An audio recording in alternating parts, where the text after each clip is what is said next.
The last file is saved, another late night. The office parking lot was swallowed by a thick, soupy fog, the street lamps barely piercing the gloom. I slid into my car, the engine rumbling to life. A quick glance in the rearview mirror, my heart seized. Under a flickering lamp, a pale, distorted figure stood motionless. Is someone there? I squinted, trying to make sense of the shape. I blinked just for a second.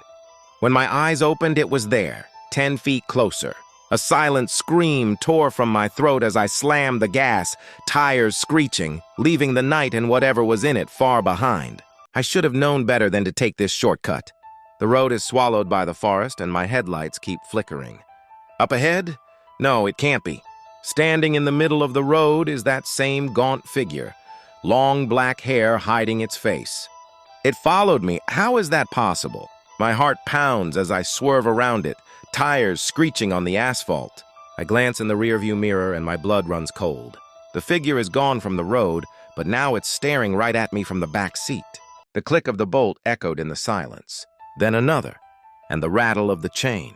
My heart hammered against my ribs, a frantic drum against the sudden stillness of the house. I squeezed my eyes shut, pressing my forehead against the cool wood of the door. "You're safe, Sarah," I whispered, the words trembling.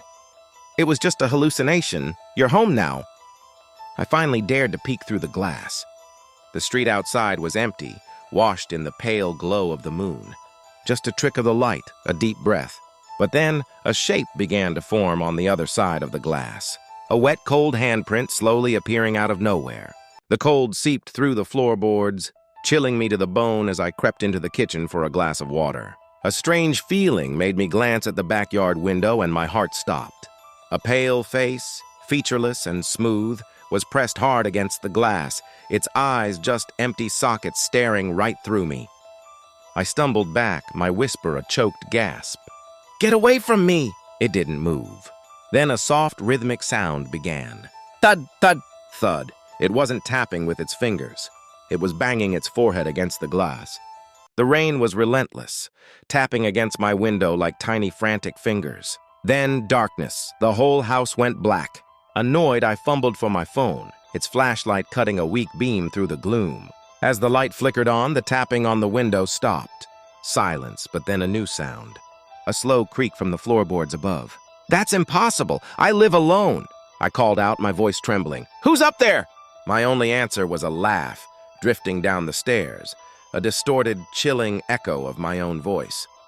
The floorboards groaned under a weight that wasn't mine. I bolted, heart hammering against my ribs, and slammed the bedroom door shut behind me. My only thought was the bed, my safe haven.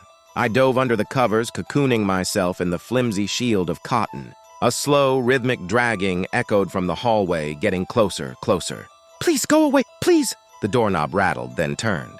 The door creaked open, slicing a beam of light into the darkness. But there was no one there, absolutely no one. The old house groans around me, each creak and pop a new verse in its nightly song of decay.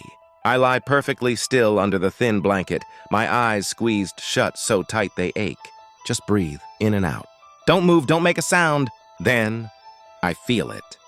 The mattress dips beside me, a slow, deliberate depression in the ancient springs. My heart hammers against my ribs. Don't open your eyes. Whatever you do, don't look. A cold breath smelling of dust and damp earth tickles my ear. A whisper slithers into my mind. I found you. The air in the room grew heavy, so thick it felt like I was breathing water. I couldn't stand it anymore. Tossing the blanket aside, my eyes snapped open, trying to find the source of the suffocating pressure. My gaze drifted upward, to the ceiling. It was there. A figure, pale and twisted, hovered directly above me. Its jaw was a broken hinge, unlatched and gaping, dripping a slow, black ooze onto my pillow. A high-pitched screech tore through the silence as it dropped, a dead weight falling straight towards me. The old house was silent, but never empty. I knew it was behind me, its cold presence a weight on my shoulders. I refused to turn, refused to give it the satisfaction. But then, a whisper, like dry leaves skittering across pavement, slithered right into my ear. It wasn't a word, just a sound, a promise of decay. I felt a chill that had nothing to do with the room's temperature. It was inside me now. A frigid tendril of smoke snaked down my throat, and a voice that wasn't mine began to laugh. Morning sun, but the house on the corner stayed dark, like a shadow refusing to fade. A neighbor, a kind old lady, knocked gently on the front door. "Sarah, you okay in there? I haven't seen you all week." Silence. She peered through the living room window. Inside, Sarah stood with her back to the glass, her reflection staring back at her neighbor. But it wasn't Sarah's face in the reflection. It was something else, pale and hollow. "I'm perfect," a voice rasped, deep and wrong. The neighbor slowly opened the unlocked door and stepped inside. It slammed shut behind her. Outside, the cheerful welcome sign on the lawn rotted in an instant, the wood turning black, the letters twisting into a single chilling phrase: "The evil house